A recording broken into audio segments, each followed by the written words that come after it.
आप नींद से जागते हैं और आपको सड़े हुए अंडों की तेज गंध आने लगती है। आप बेतहाशा चारों ओर देखते हैं और समझते हैं कि आपकी माँ के खाने पकाने से नहीं आ रही है। यहाँ बहुत ज्यादा गर्मी है और आसमान में बड़े लाल बादल उमड़ रहे हैं। ओह, आप वीनस पर हैं। प्लैनेट का नाम सुंदरता और प्रेम की प्राचीन रोमन देवी के नाम पर रखा गया है, लेकिन दुख की बात है कि इसकी स्मेल इसके नाम से मेल नहीं खाती।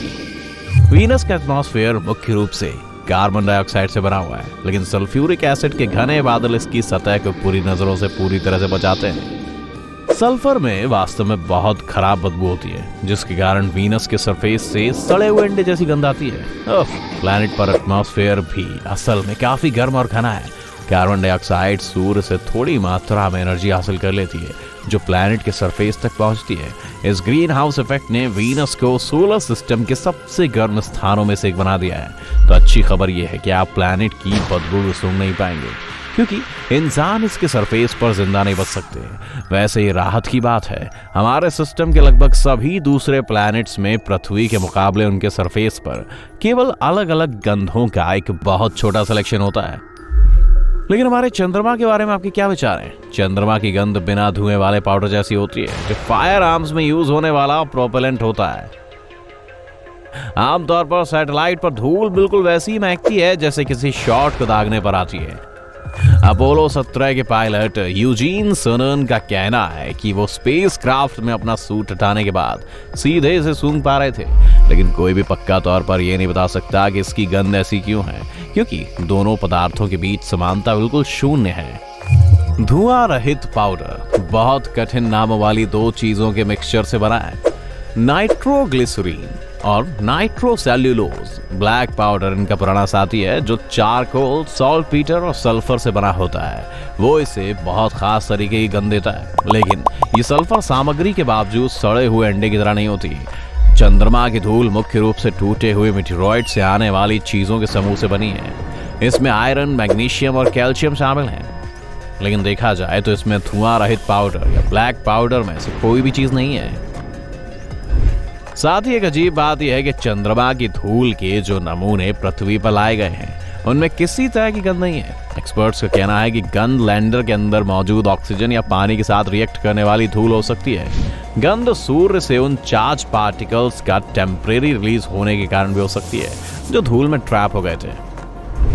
बुध सूर्य के सबसे पास वाला प्लैनेट है, लेकिन इसमें असल में कोई तेज गंध नहीं है। ऐसा इसलिए क्योंकि उसका एटमॉस्फेयर काफी पतला और बिखरा हुआ है। मंगल वीनस की तरह ये एक और संसार है जहां पर किसी तरह की कोई अच्छी गंध नहीं है। ये अच्छी बात है कि हम इसकी हवा में सांस नहीं ले सकते। रेड प्लैनेट पर सड़े हुए अंडे जैसी गंध आती है, फिर इसकी वजह सल्फर है। यदि इंसानी कॉलोनियां मंगल पर बनी तो ऐसा लगता है कि स्मेल को हटाने के लिए हमें बहुत सी सेंटेड कैंडल जलानी होंगी। लेकिन अच्छी खबर यह है कि सल्फर की मात्रा बहुत कम है, इसलिए स्मेल बहुत ज्यादा नहीं होगी। जुपिटर में भी अंडे की स्मेल का झोंका है, लेकिन ये बिल्कुल वैसी है जैसे इसे क्लीनिंग प्रोडक्ट के साथ मिलाया गया हो। ऐसा इसलिए है क्योंकि इसका एटमॉस्फेयर हाइड्रोजन सल्फाइड और अमोनिया का मिक्सचर है। लेकिन आप जो सूंघते हैं वो मूल रूप से इस बात पर निर्भर करता है कि आप प्लैनेट के एटमॉस्फेयर में कहाँ है। कुछ इलाकों में अमोनिया और हाई कंसंट्रेशन है। इस पदार्थ को हमारी पृथ्वी पर काफी सारे क्लीनिंग प्रोडक्ट्स में यूज किया जाता है, इसलिए ज्यादा अमोनिया वाले इलाकों में क्लीनिंग वाले लिक्विड की काफी तेज बदबू हो सकती है।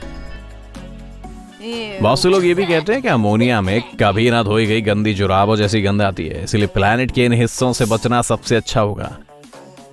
दूसरे इलाकों में बहुत ज्यादा हाइड्रोजन सल्फाइड होता है, और क्योंकि इसमें सल्फर होता है, इन इलाकों में भी सड़े हुए अंडे जैसी स्मेल आती है।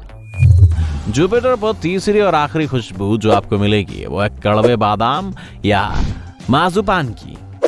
ये ठीक उस तरह की होती है जैसे छुट्टियों में आपकी दादी केक पर डालती है। ये उन इलाकों में होता है जहां हाइड्रोजन साइनाइड नामक पदार्थ सबसे कॉमन है। जुपिटर हमारे सोलर सिस्टम का सबसे बड़ा प्लैनेट है। ये इतना बड़ा है कि सोलर सिस्टम के बाकी सभी प्लैनेट्स के मुकाबले 2.5 गुना बड़ा है। यह हमारे सोलर सिस्टम का सबसे तेज घूमने वाला प्लैनेट भी है।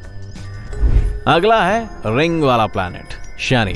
इसका एटमॉस्फेयर लगभग 96% हाइड्रोजन और 4% हीलियम से भरा है। हाँ, यही वो गैस है जो आपकी आवाज को ची ची करने वाला बना देती है।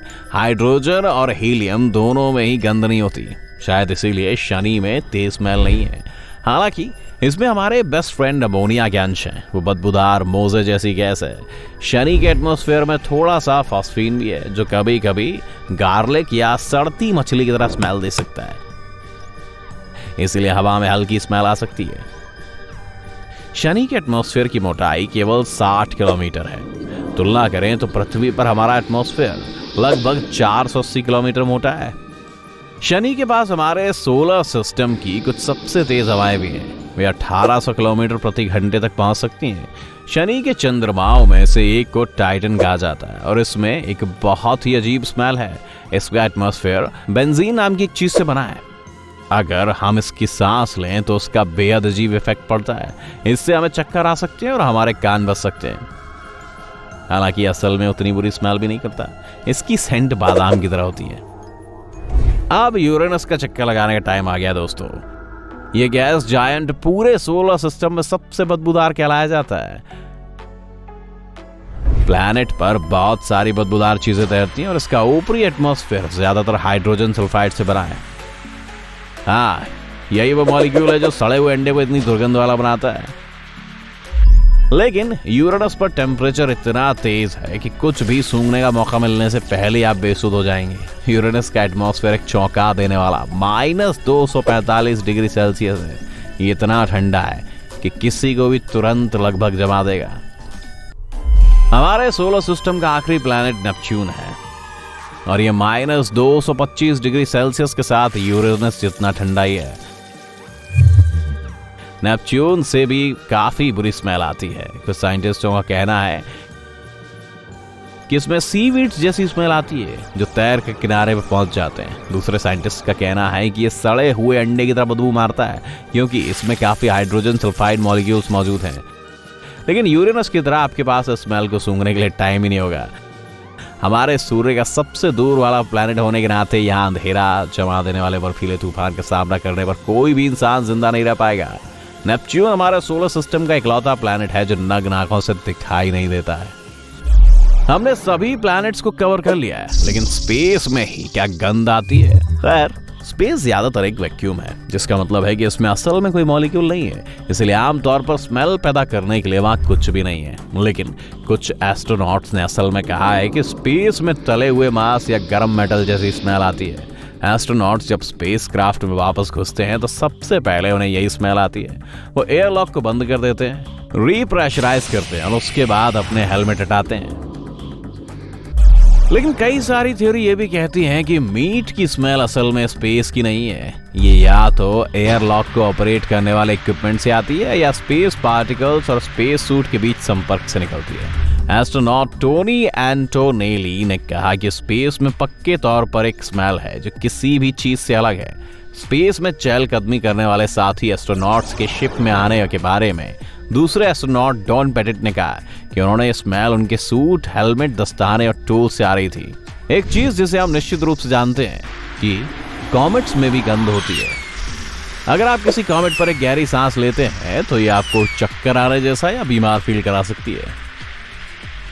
कॉमेट की स्मेल सड़े हुए अंडे, पुराने बदबूदार मोजे, बादाम और बायोलॉजी डिसेक्शन लैब की हल्की सी स्मेल का मिक्स होती है। हालांकि सुनहरा पहलू यह है कि स्मेल में हाइड्रोजन सल्फाइड और सल्फर डाइऑक्साइड की मौजूदगी पहली बार सूंघने के बाद आपकी स्मेल की सेंस को ब्लॉक कर देगी, इसलिए कम से कम सड़ी बदबू नहीं आएगी। बुरी खबर, कॉमेट की स्मेल बनाने वाली लगभग सभी सामग्रियां जहरीली होती हैं, इसलिए आप शायद इसके संपर्क में आने से बचना चाहेंगे।